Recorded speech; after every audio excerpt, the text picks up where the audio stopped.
You might have gone a bit too, ooh, there we go. Good evening, ladies and ladies. How are we all? Bloody hell. Good in the front row. Is it working? Okay, welcome to SheSays. Hands up if you've ever been to a SheSays before. Awesome. Great turnout then.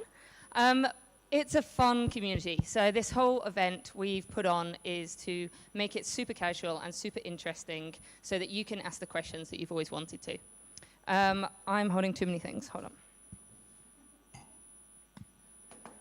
Okay, that's better.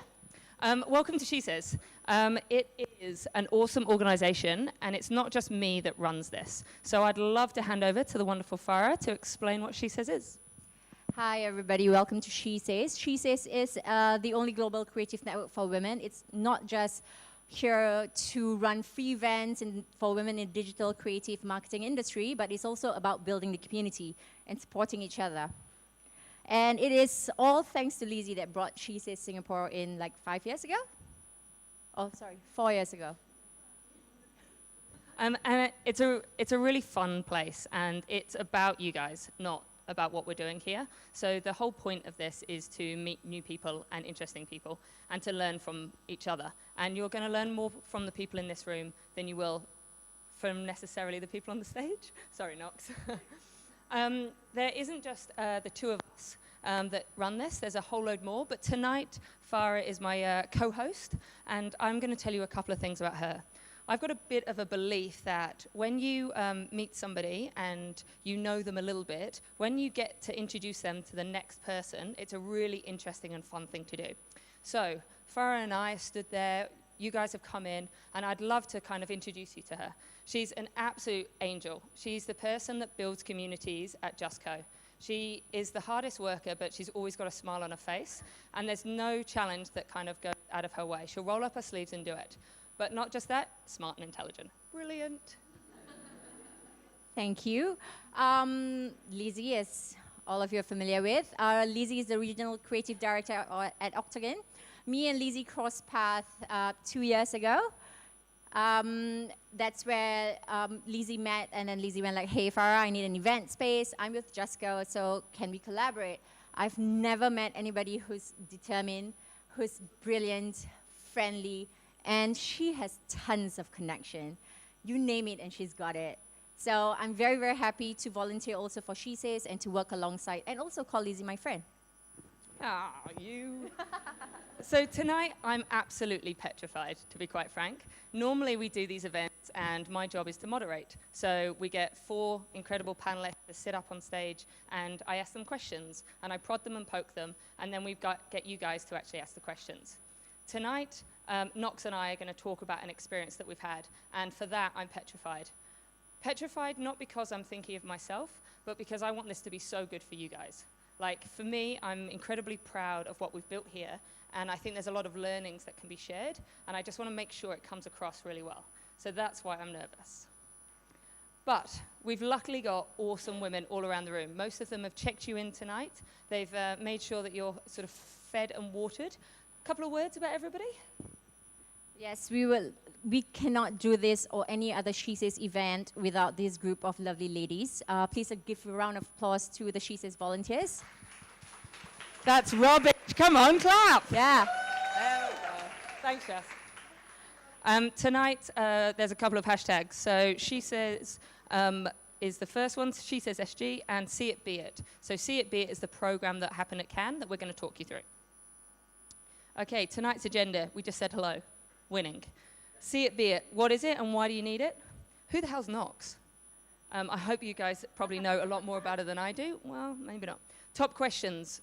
At the end, we really love it if you guys ask questions. If you ask the best question, you get to win a mentor lunch. Now, we normally do this when, like, I'm not speaking. So, like, today you get lunch with me. And that's really awkward. You also get lunch with Knox, which is very cool. So make sure you save up those questions for the end. Quick thank yous. Bottles XO at the back. JustCo, the space you're sitting in.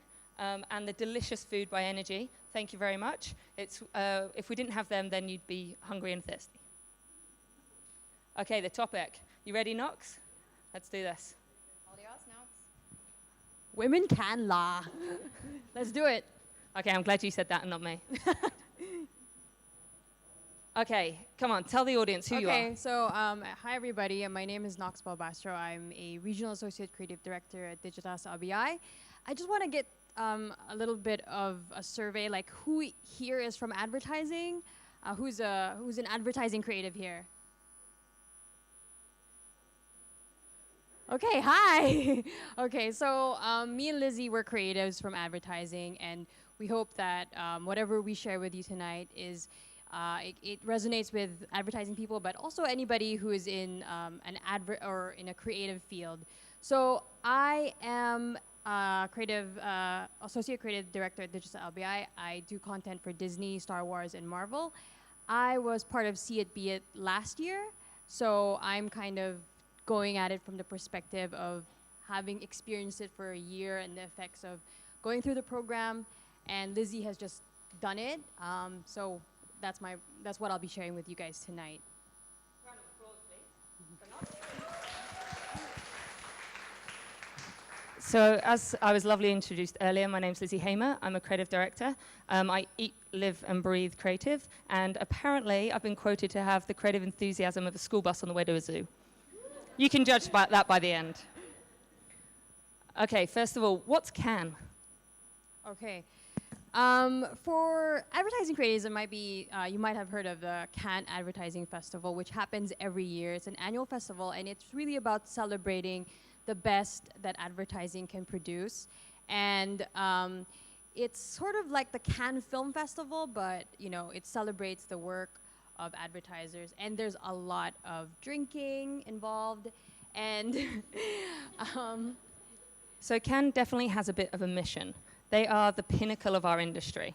It's that point where that we all aspire to win the awards. Now we can debate if awards are necessary for your job another day. That's not quite what we're going to do today. However, because they're leading the industry, they actually have a bit of a responsibility to us all.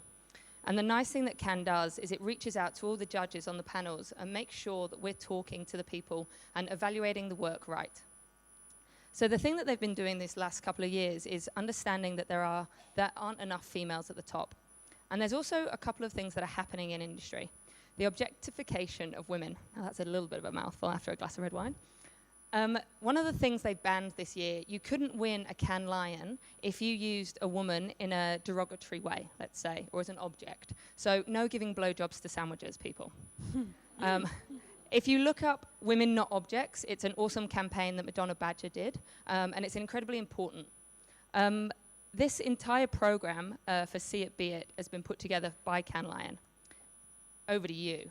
so I'm not sure if you're aware, but in advertising, there's only 11.5% of leaders are women. And when you think about this, it really impacts your lives because it is the people at the top level who make decisions about how you work, when you get to go home, what kind of perks you have, what the direction of the company is. So that's why See It Be It really felt like an opportunity for women to accelerate their way to the top, because representation for women and for for people who are disenfranchised is really necessary. And I think Lizzie can talk more about what she experienced in Cannes. Definitely. So the element of diversity equals creativity is incredibly important. And one of the arguments we make for that is the fact that your business will be more profitable. Now, I was called out on this today by a colleague, and it's really interesting to understand what is profitability. Is it just that your business wants to make more money? In which case, telling them that hiring women is a great cause and a great way to do that. But it's also profitable in different ways. What's your culture like inside your agency? And what does that kind of bring to you as a person as much as kind of a business profit? So consider it in multiple ways. The actual kind of program that we went on was intense. It's been called an acceleration program, and that it was. Most people know that Cannes is an award ceremony. People go and quaff rosé wine, get incredibly drunk, and maybe look at a bit of work. We were there at 8:30 every morning doing workshops. I've been mentored by more incredible figures than I can care to calculate on one hand. And it was a lot of kind of teaching us how to be brave.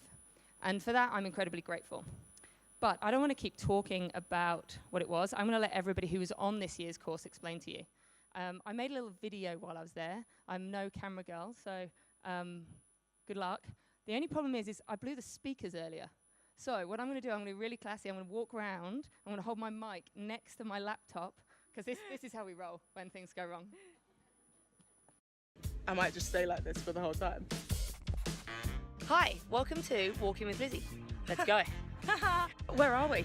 Cannes, French Riviera. Woohoo! And what program are you part of? See It Be It program 2017. Yes! And what is that program? The See It Be It program is identifying amazing women who are on the trajectory to becoming creative leaders. It's a way for you to meet amazing women from all over the world. A once-in-a-lifetime opportunity. Designed to accelerate the careers of women in creative. By bringing 15 incredible women to Cannes and giving them a money can't buy experience. We've had mentorship, creativity, inspiration. It's been amazing. It's pretty much changed my life, actually. 3 words that describe See It Be It program. Empowering, intense, Crazy, humbling, fulfilling, Important. refreshing, maybe a bit out of control. Life-changing kind of uses my last 3. Oh, there we go. I like it though, I like it. If See It Be It was a chocolate bar, which chocolate bar would describe it the best? Kinder Surprise. It would probably be a Kit Kat Chunky. Crunchy on the inside and chocolate on the outside, so I don't know what the metaphor is there. Maybe Snickers. Because of all the nuts and everything in it. Are you calling us all nuts? Is that what's happening here? Yeah, we're nuts. If you had one piece of advice for young female creatives, what would it be? be very open and live in the moment. Be your own CEO of your own job. Be a mentor, get a mentor. Find your purpose. Be fearless. Dream big and rule the world. Whatever you are and whoever you are, just be yourself. Do something with your life. We only get one life. Make it count. Oh, drop the mic. That is awesome. Boom.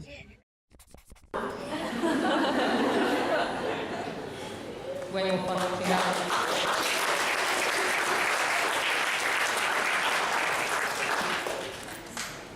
Okay, so I was on this year's program, and Knox was on last year's program. So tonight, the best way to do this. I think I broke the mic as well as the speaker. So Knox, hello. When you found out you were going to Cannes, what went through your head? As a creative, like, you always, this is something that you aspire for. Like, it's really the pinnacle. Like, wow, you're going to Cannes. And it's not, it's very rare, I think, for a female Asian creative to get to go. And I saw that, especially when I was there. But so the first thing that actually went through my mind when I realized they told me that I was going and I was representing Singapore, I felt unworthy, actually. That was actually the first thought that went into my head. I was like, why me? And I realized actually that when I went there and I met the women from different parts of the world who also kind of won this thing, because the way that it was sold to us is that we would get to experience Cannes like a rich white man. Like, go on yachts, meet really interesting people. We were supposed to, at one point, meet Channing Tatum. He didn't show, that jerk. But yeah, we were supposed to meet him. Like, we were supposed to have dinner with us, but it didn't happen. But yeah, basically that's what the sell of the whole program was, that you would learn a lot of things. You'd meet a lot of amazing women. I think you met Sheryl Sandberg. Yeah. So when I found that I was going to get to do this, it wasn't like, yay. It was more like, me? Why me? So yeah, and I think a lot of women feel that, you know. It's really questioning yourself, doubting yourself. So that's what I felt. Did you do one of the workshops on the first day? They did a bravery workshop with us, and there was 15 of us in the room, and they turned around to all of us and said, everybody close your eyes.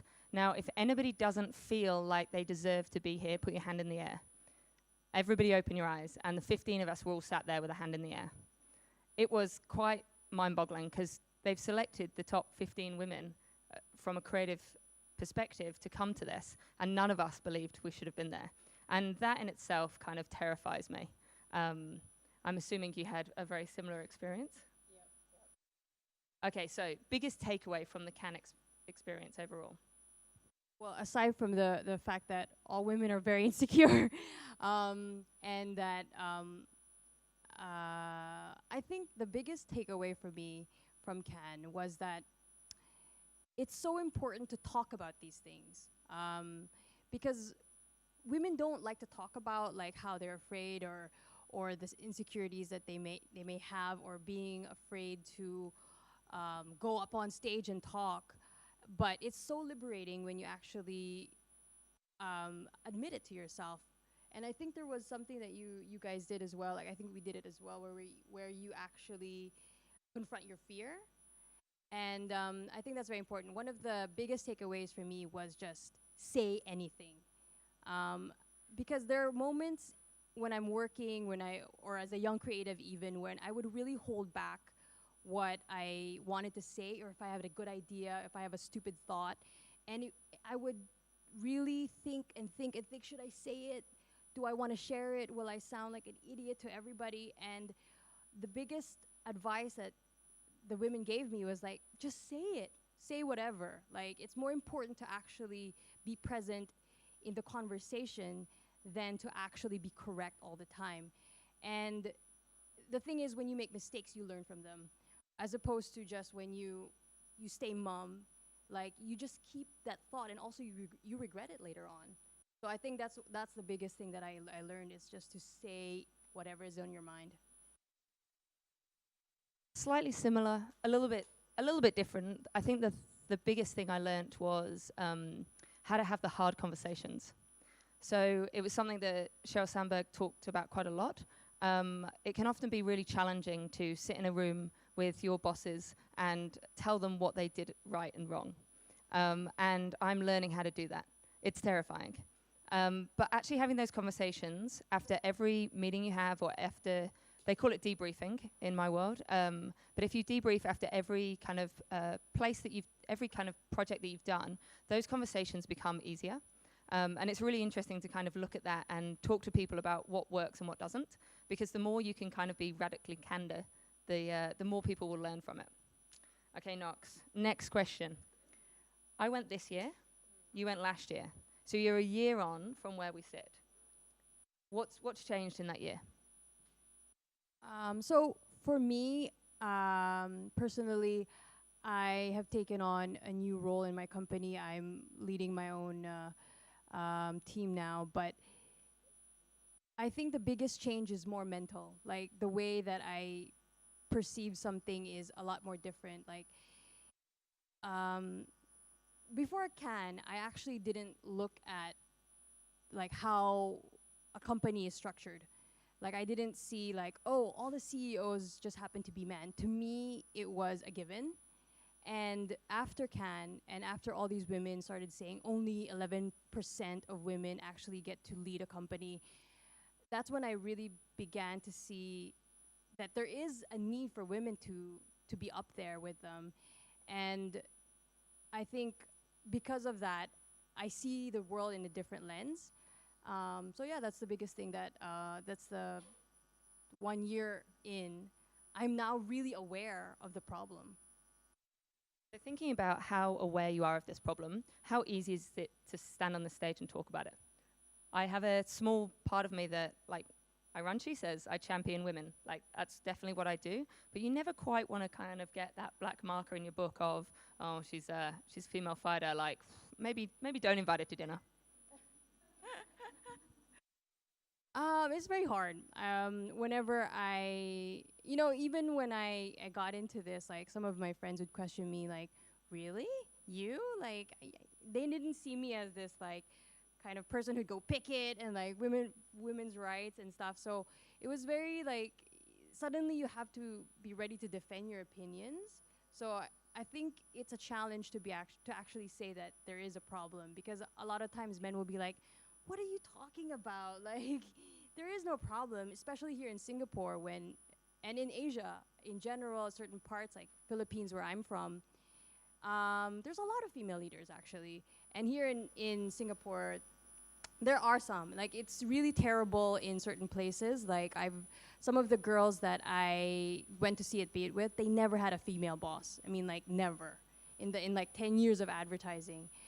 But here I had like female creative directors, female ECDs, but I do see that, you know, there is still like, especially at the very top, because what happens is that we all start out, we're pretty much 50-50 men and women, and it's kind of like a pyramid where at the very top, it just dwindles to that like 11%.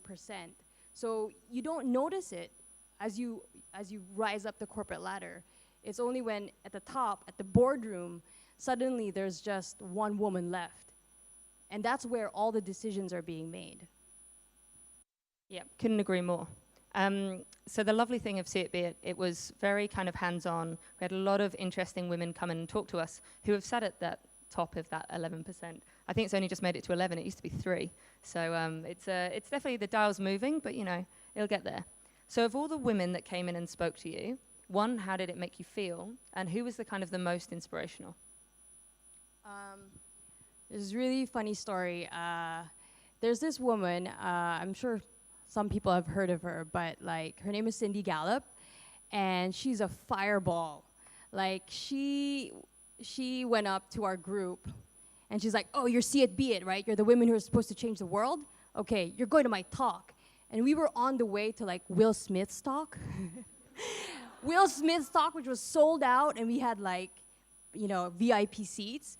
But she was like, "You better go to my talk because I'm gonna change your world." She was so confident, she was so ballsy, and I've never seen a woman who was, you know, she knew herself and she just was all out. And the talk that she gave, it really, really unpack the women's issue for me. And I think, but I'm just like, I can't go into the talk because it's really like so much information, but just seeing her, for those of you who don't know her, she is the ex-founder of BBH in New York, chairman and founder, and she started a site called Make Love, Not Porn, which is like her answer to the porn industry, so please Google it if you're interested. But basically, like, just seeing a woman who is, she's in her 60s, and she's wearing leather tights, and she's all like, you know, she's telling men, she was like swearing on stage and telling people that, you know, like, "Martin Sorrell, call me," you know, like, she was crazy, and I loved her energy, you know, and I want to see more women like that. So one thing we have done tonight is we've actually got a few quotes that have come from the women that I met this year and some action points for you. Because I always believe that if we're going to do talks, you don't just want this like airy-fairy stuff. Let's get down to like, what do you actually do tomorrow? So we're going to get to that. You can save up your questions for Knox. We've got a couple more for her. It goes back to the video. So what is your one piece of advice for young female creatives? I think the biggest advice I can give everyone, and it's so actionable as well, is just cultivate your female friendships. I think in a lot of corporate jobs, there's a boys club, you know. It's not terrible. You may not be harassed or anything, but there is this like bond that men share, that, you know, sometimes they go off for drinks and they don't mean to diss anybody, but they're men and they go off and they do their own thing. But I think now we're seeing more and more that women we have our own connections as well, and we can also empower each other through advice. It can be just talking and just like, it doesn't, you know, when they say like you have to get a mentor, there's always such a thing, right? You have to get a mentor, so she'll like help you move up in life. But a lot of the times I actually find that talking to my friends, it's more useful, it's more relatable, because you can learn from each other's experiences, mistakes.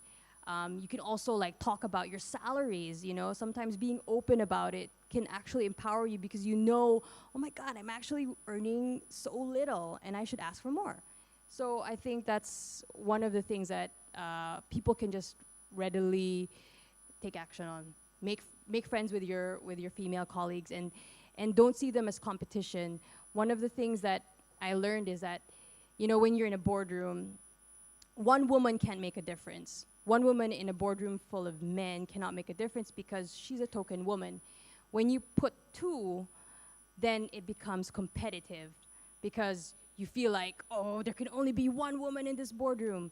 But when, when it's three, then they can help each other out because it becomes a friendship. And I don't think it's an accident when we look at like the shows that we watch, Sex and the City, Girls, there's always like a bunch of four because that's really like a great like number where you can like really bond and share things. I think I'd be all right being in a boardroom with you. Like, just to be honest. Like, I'm okay with that. You can be the smart one. Kidding. Okay, so it's interesting what you're saying about friends and making sure you've got the right people around you. I think network's incredibly important. I mean, look around this room today. You've literally just stepped into a new network of people who are here to support you. The pin badge that I'm wearing tonight says Vows. So at Cannes this year, SheSays actually partnered with Voice of a Woman, and we put on our own film festival that was just showcasing women's work. Having been a part of SheSays for 10 years now, first in Australia and now here, it's interesting to keep having these conversations, and I think they're really important. But there's also got to get to a point of being a creative when I can stop talking about being a female creative and I can just look at my work and hopefully it will stand for itself. And that was a really lovely thing about putting on this film festival. We aired all of this beautiful work made by female directors, female creative directors. I'm grabbing Knox's work in there next year. Like, it's really important to kind of make sure you're looking at people's work as much as the fact of their gender. Okay, so last question. Why the hell do we need to make award-winning work? I see awards as like, it's something we have to strive for. Like, I don't believe in like going like crazy and like making your whole life about awards because at one point in my life that's what I did and it wasn't fun. Like it destroys the soul in a way because you know you're trying to get a reward when actually what you should be enjoying is the work. But what I do like about awards is that it really pushes you to your limit. Like just trying for that award means that you have to pick up new skills, you have to create a ton more work than you're used to doing, and it's actually that process that teaches you so much later on. So it's important to have that standard, and you know, I don't think it's healthy to be like obsessing about it, but to be able to, you know, just the importance of striving to do award-winning work is enough. And yeah, that's what I think. It takes a certain level of bravery to make great work because you have to go up there and you have to present it to a client and you have to be brave and you have to put on your game face and you have to sell the shit out of it. And you have to do that day after day after day. And so you guys are already brave and you just have to keep being that brave to make award-winning work. Okay, I'm going to get up and walk. As you heard earlier, I have a lot of energy, so I can't sit down all night. Because tonight, now we're going to do a few kind of things that we learned. So this is where you get your action points from. Plus, I need a slurp of wine, everybody. Okay. Has anybody heard of Madonna Badger before? Okay, we've got a couple of geeks in the front. That's awesome. I got an email saying, you're going to meet Madonna at Cannes, and I was like, hell yeah! Who knew that there's two women in the world called that? She's actually more impressive than Madonna. She doesn't sing, but she's fucking cool. She started her agency, Winters and Badger, in New York 25 years ago, and she has fought the good game. She's made incredible work. She has a hell of a personal story, which I won't go into tonight, but if you ever watch her TED Talk, make sure you've got a packet of tissues with you, because like, whew. And the lovely thing is, she was the ambassador for this year's. Whose was your ambassador last year? Ooh. Sarah Watson, Chick, BBH, Cool as Custard, also New York? I'm getting an America theme here. So you're starting to see quite how much, and you'll see the people that we go through, very America-centric. So I went to Cannes representing Singapore as well, and I feel incredibly lucky to have done that. And it's interesting to kind of bring it back here and see what we can learn from it, even with an American kind of skew. So Madonna was cool. Her best thing that like Knox has just destroyed is find a mentor and be a mentor. I think Knox still believes this, And it's something that I say at the end of every She Says, because all of you should be mentors. It's not just about finding a mentor, you should be one. If you are in this game, you have the ability to talk to somebody else, and you will be giving them energy and good thoughts and references and points of view that everybody can benefit from. I didn't want to destroy Madonna badges. It's just that I don't know, like me personally, like for a long time in my life, I'm like, oh, I wish I had a mentor. And I would like, think about it and look for someone older who would like mentor me. And it just never happened. So, I mean, for those people who are lucky enough to have a mentor, I think it's great to be able to develop a relationship with someone who's older and wiser. But I just think it's a little bit like, it's not necessary, but if you can, like I've spoken to a few women here who have asked me what I think about advertising, and I try to give them my best advice, although I don't think that I know everything as well. So I think, basically what I'm saying is I'm not saying Madonna Badger is wrong. It's okay, we believe you. Okay, so the action from that is mentor a person. For God's sake, get out there, start mentoring. Luckily, She Says has got a mentorship program. It's called Who's Your Mama? So at the end, feel free to chat to anybody who you've seen on screen from She Says. If everybody from She Says can put their hands in the air and wave, there's plenty of people around. They will help you with Who's Your Mama? Okay, so you know how you spoke about Cindy Gallop. This is my cool kid on the block. Susan Credle, she's the global CCO of FCB now. She's, again, made amazing work, but she is actually known for creating atmospheres and spaces and cultures that make great work. And I think that's as important as making the work yourself. She breeds creativity by making a culture of bravery. So bravery is not a human characteristic. It's an outcome of a culture. And I couldn't agree with her more. It's something that I'm trying to do and will endeavor to keep doing. So your action: create cultures that make people brave, hire someone better than you. How do you feel about that, Knox? I also met Susan Credle, and I was teary-eyed with her story because she told us how she started as a receptionist and worked her way up to a chairman. And it's amazing, like, what she was able to achieve. And she also told us some vulnerable moments that she had. Like, at one point, like, she was working so hard, and she was like, her husband had taken on, because it's another thing, I guess, that we probably won't have time to cover it, but like, these strong women often have to have very supportive husbands, partners, because when you work in advertising, it takes up a lot of your time. And to get where she was, she had to put in so many hours. At one point, she was crying in an elevator, and she was like, I don't want to do this anymore. And her husband is like, oh, you have to. And then you're like, ushered her, oh, you have to. You're the breadwinner. But yeah, it was just a really nice story.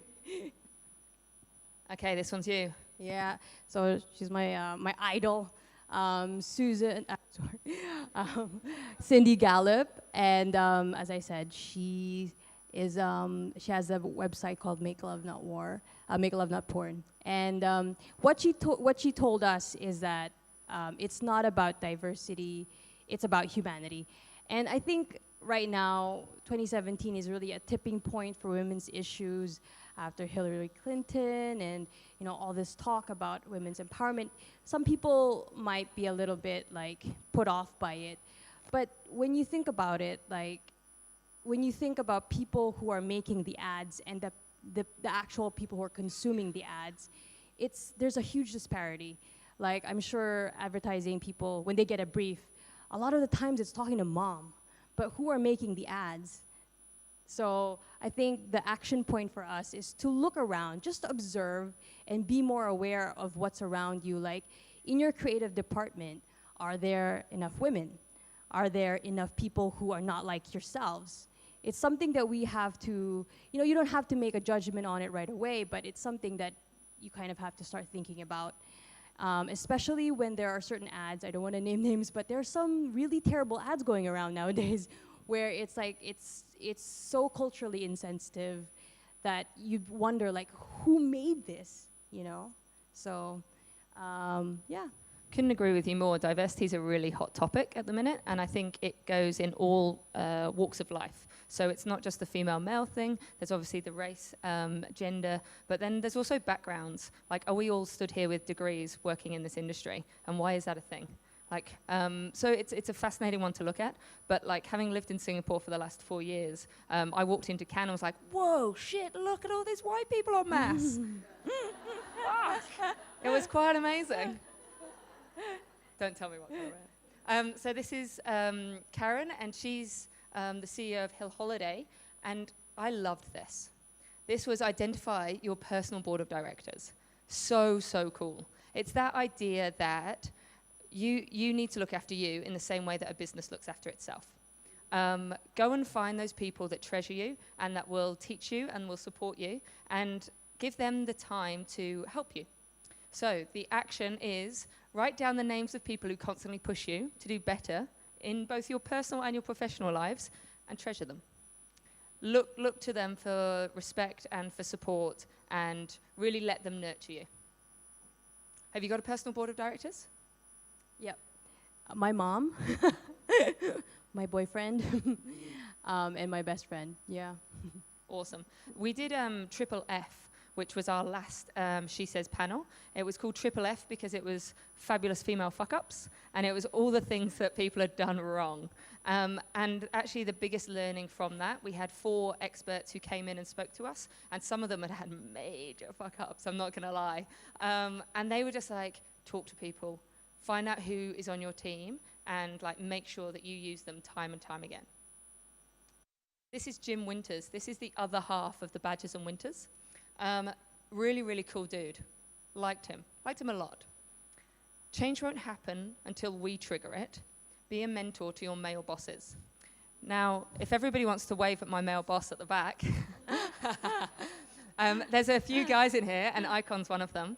We work together very closely, and we've been having some really great conversations recently, and all of it was triggered, not just by SheSays, but by the See It, Be It. It's really wonderful to have the opportunity to, one, stand in front of you guys and talk about these matters, but also have the bravery to go back to my office and not just talk to the Singapore team and Australian team, but hopefully actually to talk to the global team as well. And it is that kind of piece of how mentoring is an interesting word, and as we've discussed, it sits well with some people and not with others. But actually, by talking out loud and by having those hard conversations that I spoke about earlier, then everybody's learning.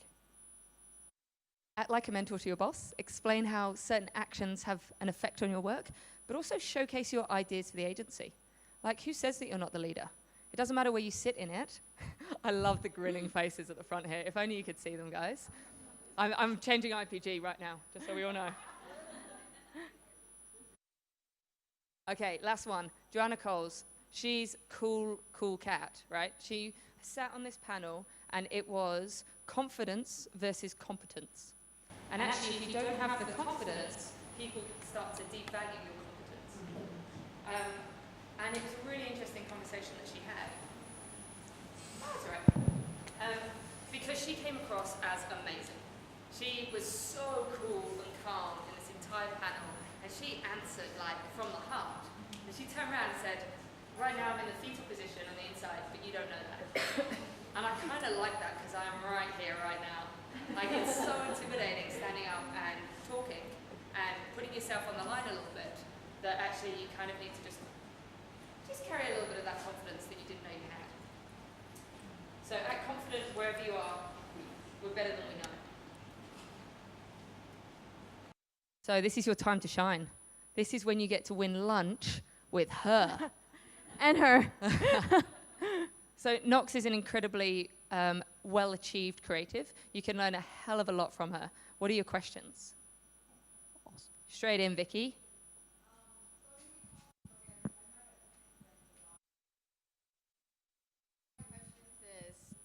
You know, during your time over there, what guy actually really stood out for you? You know, we talk about like a lot of female leaders, right? But what male figure really stood out for you?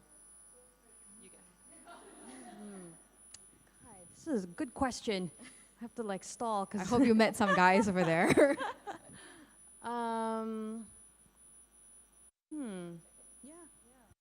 Okay, so you saw Jim Winters in there.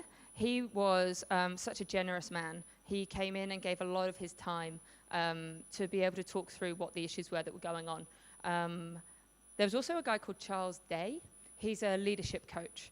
He's worth looking up. He's quite an incredible character. And he came in and he told a couple of stories. And he said, if you ever wonder, like, the difference between sort of males and females and how they turn up to work and how they turn up to a presentation, women turn up looking like Clark Kent and guys turn up looking like Superman, even when you don't want them to wear the underpants on the outside. And it was fascinating that he was like, just step up your game. Like, bring it on. Like, this isn't a time to whinge or worry about things. This is the time to just kind of like put on your brave face and go and do it. So I really loved his kind of attitude to that. During my time, we didn't have any male mentors. And I think that's one improvement that they made during your batch. So I'll have to get back to you on that. Yeah. We got another question?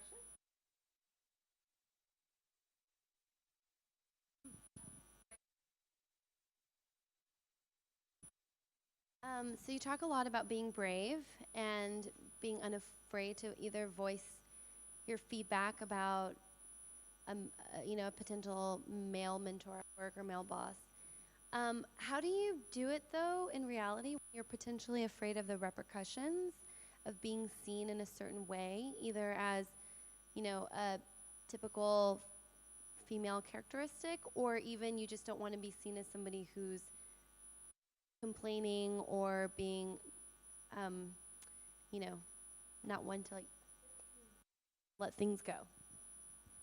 I don't know, but from my experience, male creatives, they whinge a lot more than female creatives. So, yeah, actually what I find is that women, they keep in a lot of their annoyances or like the things that they're actually feeling, and to a fault, because they bottle it up and it kind of affects them emotionally at work. So I actually experienced this like firsthand. Like, someone was really like pissing me off in the office because it was a guy and he was just like going on and on and on about how he wanted to do things, and inside I was like, oh, I hate this guy. And then I realized, this is just the way he is. Like, that's his personality. He's not attacking me. He's just very vocal about how he wants to do things. So I decided I should just be as vocal as him. So, and that's what I did. And every time he would insist on his way, I insisted right on back. And the surprising thing is, we didn't fight. It actually became a better working relationship because both of us were speaking in the same language. And I know, like, it seems very male, that kind of like working relationship where you're both kind of just like trying to like rattle, like trying to beat each other up with your ideas and whatnot. But it actually worked. So my advice would probably be just to try something new, because just by staying the same, you don't know. It may happen that you do piss someone off, but if you don't try, then you'll never know. Yeah. Okay, so I would say bring your whole self to work. Like, don't worry about leaving all the bits out that you don't want to bring to work, and you'll find that inner bravery. We have to walk a very fine line of coming across as too aggressive or too passionate. We have to walk a very fine line of being one of the boys or not. And it's a place to navigate. But when you are letting yourself come to work, and actually, like, they employ you. Like, they employ Lizzie. Like, they don't employ a creative. Like, use it. Make people like you. Show them who you are and let them kind of come on the journey with you. And take their feedback. When they say you're way too standy-uppy in presentations, understand that next time you sit down, or not. Any other questions? Oh, there's one on the mic. Go. Well, hey, hello. I'm Daniela. It's more like a philosophical reflection / question / I don't have it quite crafted yet, but after hearing you guys, like I've been questioning this throughout throughout much time so far, and I was wondering, okay, we're here, 100% commitment to what we do, we like what we do, we're passionate about it, and we have this responsibility to actually, if we want to see the change, let's be it, right? But at the same time, we're in this stage in life / society pressure dealing with us like, okay, make it or break it kind of thing, right? You gotta be the perfect wife, you gotta be the perfect boyfriend, girlfriend, whatever, like mom, everything. So, and this crap about work-life balance. So if you're 100% there, then you have to be 100% work at home and everything. Like, do we have that 200% needed? Like, how we're gonna do it? Which would be your advice to actually make it and not break it? So I read an article about, like women can't have it all because, you're right. We're people. We have our breaking points. And I personally think that it's very difficult. Like in my batch, we kind of went around and asked about our personal lives, and it's probably not the same for your batch, but in my batch, there were no women with children. And I guess that's what happens when you start having responsibilities like a family, kids to care for. That's when actually the women drop off. That's actually the biggest drop off. When you become a mom, suddenly like your concerns become more towards your family, and you just can't give enough to your job. And I don't think anyone has really found the answer. I mean, you can subscribe to like Sheryl Sandberg, lean in, but then a lot of women are saying that, of course she has her advantages, and there are women who are like, you just have to do it like, depending on what stage you're on, that's what you focus on. And there are other women who are like, have children as late as possible. There's no answer, really, I feel. It's just, for me, it's more of a prioritization. Like, if I have, right now, I know that I don't have kids yet, so now is the time to really go amp up my career. And maybe when it comes to my kids, if I have kids, then that's a time when I focus on being a mother for a few years, and then I come back.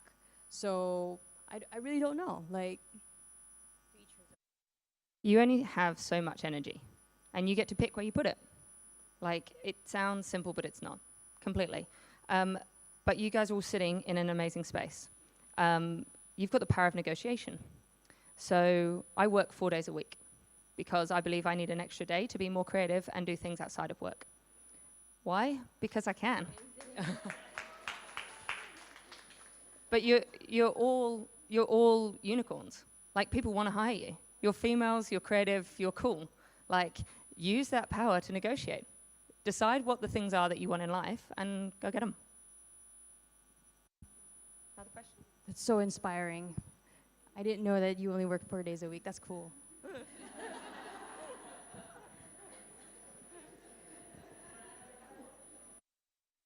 Yeah, hi. So I would like to understand, like, how do you know whether it's really a right mentor to you before you can mentor others, right? This is what I understand. I think there's always something you can teach somebody. Like, that's why I'm all for like having a more flat kind of mentorship of like just talking to your friends, because your experiences are very different from your friends' experiences, or even someone who's just a little bit younger than you or a little bit less experienced. And, just being able to talk about it, they can already learn so much. So I think you don't really have to have like the qualifications, because as we said, like, even though like we were chosen amongst like these women, you don't feel like you're qualified. You don't ever feel that you're like the best or the most amazing person and you can solve everyone else's problems. So it just has to be just an openness, I think, to sharing your experiences, because you never know when it'll land on somebody and it actually be helpful. Completely. Okay, last question, and then we get to the best bit, is we get to network, as in drink some wine and chat. Okay, I've got 3 hands in the air. We're going to do all 3 really quickly.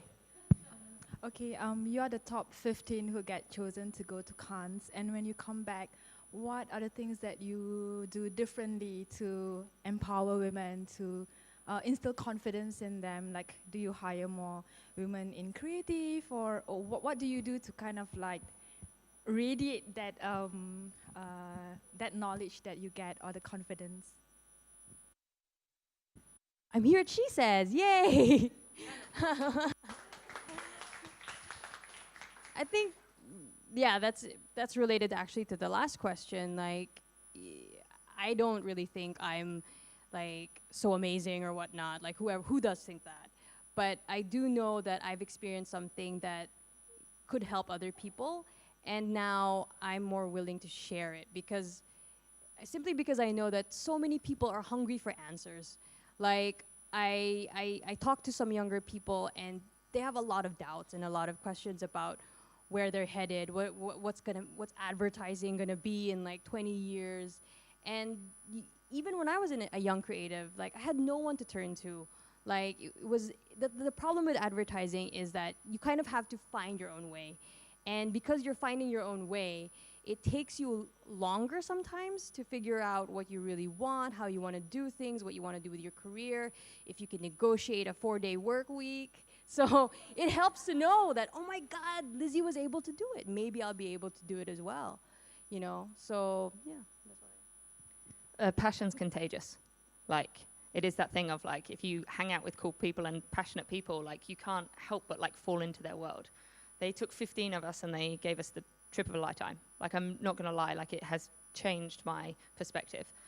If I can give a little bit of that to 15 colleagues that sit in my workplace who then talk to another 15 people, shit, if I can get 100 people here, then we've just gone one step further. It's always a little bit hard in Asia because like I don't want to be the expert coming into Asia and kind of going, hey, I've got an opinion. And that's why you have to make sure that we do it in the right way. That's why Knox and I work together to make sure that you're hearing the right messages from the people that you can identify with. Shit, half the people in the room will be like, oh, who's that chick on the mic? Jesus, get her out the way. Come on, Knox. Okay, one last question. Hold on. Oh, Jesus, they're multiplying. This question is tangential to the presentation, but I was just curious. How did you start, and what were the paths that you took to get to where you are today, both of you?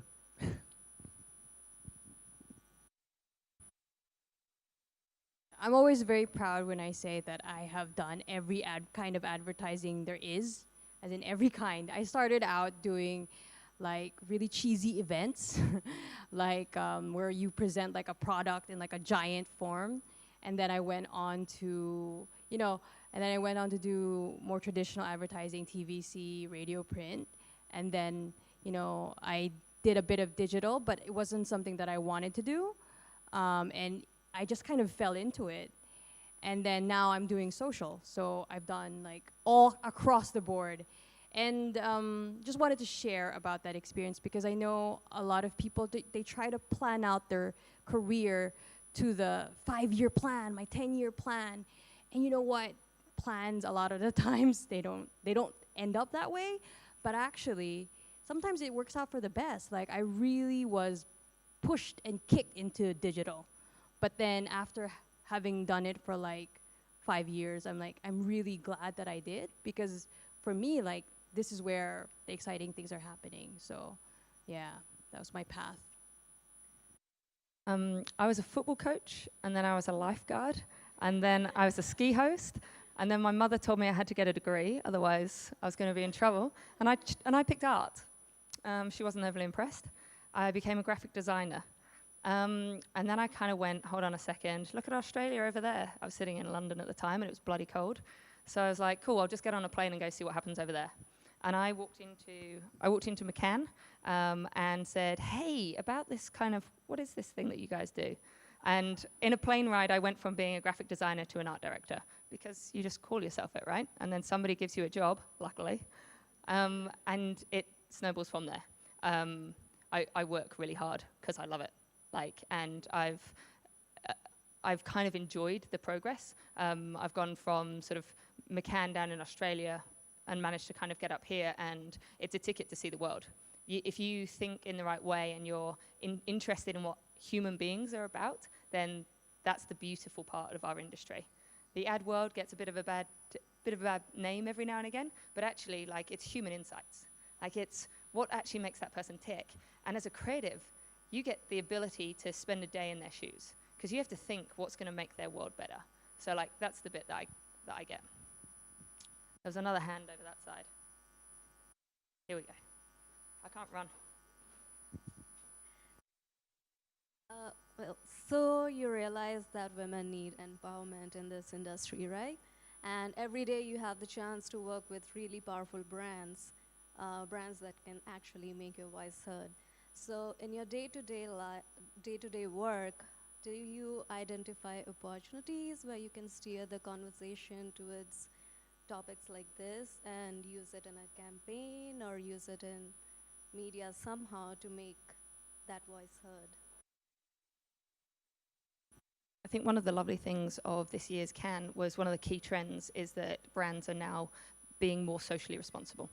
So with the kind of current climate, it's quite amazing to watch what they're willing to put themselves out. And I think if you can find brand values that align really nicely with human values, then you've got a really sort of hot topic. I think it was 13 out of the 19 Grand Prix that won were all for social good this year. So it's quite amazing to see brands stepping up to the plate. It's always an element of, I love the fact that we can do a bit of good in the world, but you don't need to have your agenda be the agenda that's right for the brand. In Australia, I created a campaign with Dove for men, and it was all about making sure that guys knew what it was to be a guy. So we were breaking down the stereotype of masculinity.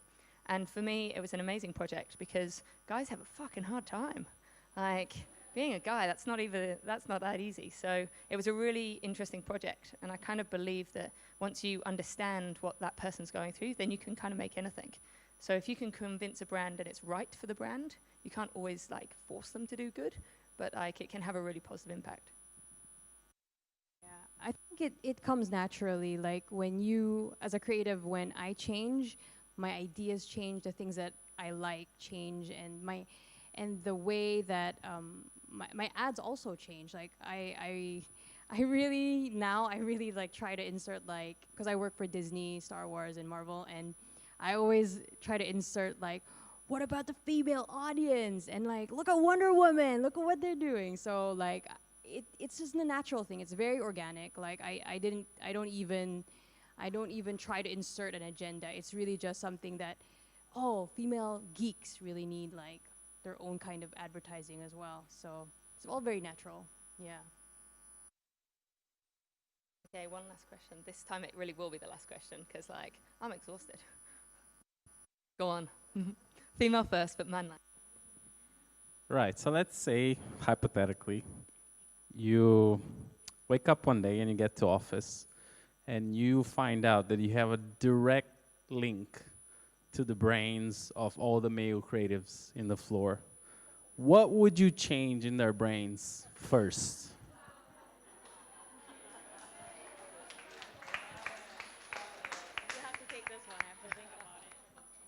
What would I change in their brains? Wow. It sounds a little bit like what women want, you know, when Mel Gibson electrocuted himself. The thing I did like about Mel Gibson is that he tried everything out. Like, as a creative, get stuck in. What would I change in guys' heads? There's an unconscious bias in all of us. I'm as biased as the next person. And I think there's a wonderful thing that we can learn about being open about it and understanding it for what it is. I would make everybody's brain unbiased, because that would be quite an interesting one. I agree with you.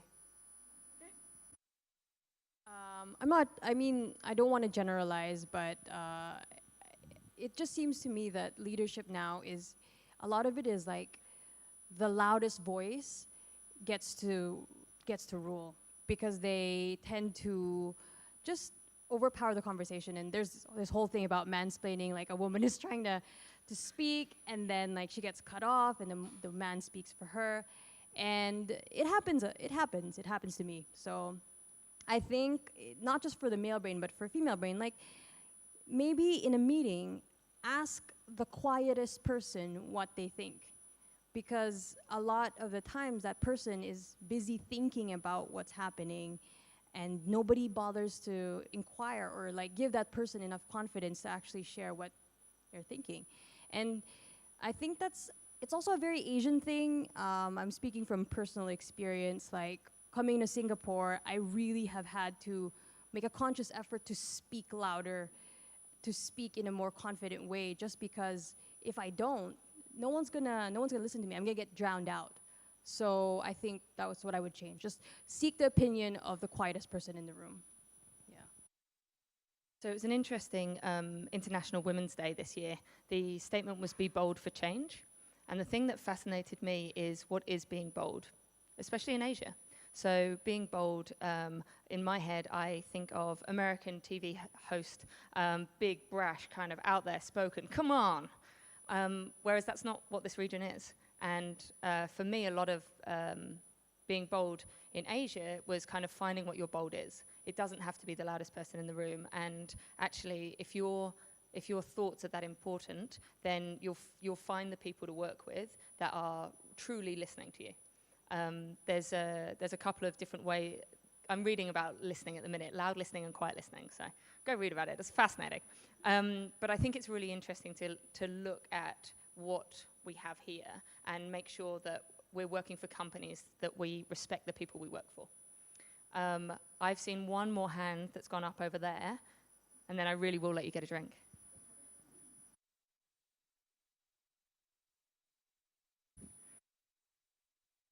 I just wondering, what do you think the world will be different if Hillary Clinton can be the US president? Come on, Knox, you got this one. No comment. For me, that's the thing. I don't think just because she's a female president that she may be the best president. And I don't think like Donald Trump is the best president either. I think go Trump! So I don't want to see it that way, that, you know, just because Hillary is a woman, she would be the best president. I think it would definitely be taking a different direction now. But I think the one thing that I like about her campaign is that, you know, if she becomes president, then a lot of other little girls in America get that, you know, they have an aspiration, because it's unbelievable how America has never had a female president. It's just mind-boggling. The Philippines is a backward country. My country, I love it, but we've had a female president. So it's unbelievable that America has never had one. Michelle Obama, just saying. Okay, so the good thing that happened, because Hillary didn't get into power, I was chatting to Leeson, who is the woman who's the CEO of 3% Movement. So the 3% Movement started back in 2012, and it is that element of there's only 3% of female creative directors. Now, Leeson turned around and I said, "Shit, it's been a hell of a year for you." And she was like, "Do you know what? It's rustled the troops. It's got us going. Like, if Trump's going to step into power, then we've got to up our game. Like, because right now, there's that element of we become complacent. So we hire one female creative director and we stop thinking about it. Hey, look, we got one. Woo, unicorn. Yeah, we got one. And we don't help her, and we don't support her, and we don't treasure her, and then the world falls over again, and we're back to square one. And we've lost her from the industry, or we've lost her from our company. So there's definitely an element that I believe that we need to not be complacent. We need to act really smartly about how we're looking after our female talent. And I think the good thing of what's happened in the States and the kind of a lot of the rallying cries that have happened is it's got women off the couches and onto their feet. So actually, I think we'll end on that note, because you guys came out here tonight, you got off the couch, you came out, and you're supporting something, and you're hopefully believing in something. It's an important conversation, and the people in this room will help you have it. So big round of applause for Knox.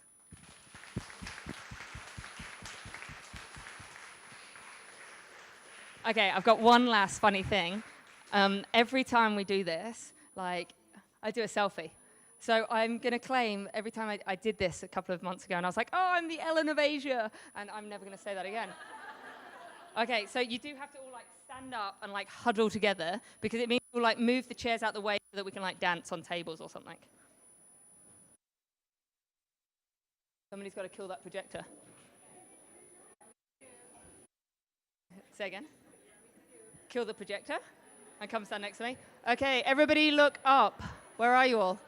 Oh shit, I need to get a better phone. Okay, Jess. Why am I Knox, where are you? Okay, here we go. Right here. Okay, everybody, hands in the air. Let's do this. Yeah, that's always awkward. I hate doing that shit. Sorry about the hands in the air thing. I'll put some music on. Thank you very much for coming.